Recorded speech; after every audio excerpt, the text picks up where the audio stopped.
ফেব্রুয়ারিতে নির্বাচনের মাধ্যমে দেশে গণতন্ত্র ফিরিয়ে আনতে হবে বলে জানিয়েছেন বিএনপির স্থায়ী কমিটির সদস্য আমির খসরু মাহমুদ চৌধুরী। নির্বাচনের মাধ্যমে বাংলাদেশে গণতন্ত্রের পথ উত্তরণে জাতিসংঘ সহায়তা করবে বলেও জানান তিনি।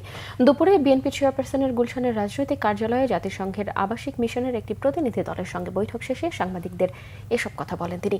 এ সময় তিনি আরও বলেন, বৈঠকে বাংলাদেশের বর্তমান প্রেক্ষাপট, রাজনৈতিক অবস্থা এবং নির্বাচন নিয়ে দীর্ঘ আলোচনা হয়েছে।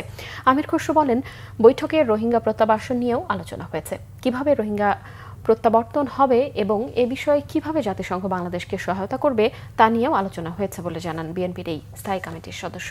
বাংলাদেশে গণতান্ত্রিক আন্দোলনে ভূমিকা রাখায় ঢাকাস্থ জাতিসংঘ আবাসিক সমন্বয়কারী গোয়েন লুইসকে ধন্যবাদ জানান আমির খসরু মাহমুদ চৌধুরী।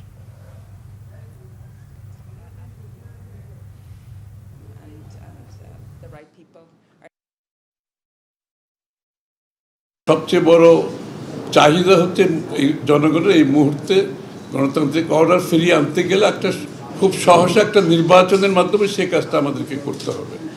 এবং ফেব্রুয়ারির প্রথমার্ধে যে নির্বাচনের আলোচনা চলছে, এটাকে কিভাবে সফলভাবে আমরা সমাপ্তি করতে পারি সেটা আলোচনা হয়েছে রোহিঙ্গার বিষয়টা, রোহিঙ্গা প্রত্যাবর্তন এবং রোহিঙ্গাদের ওখানে যে আজকে মানবেতর জীবন যাপন করছে, এগুলো নিয়ে আলোচনা হয়েছে। Very important moment now in the lead up to the elections in February.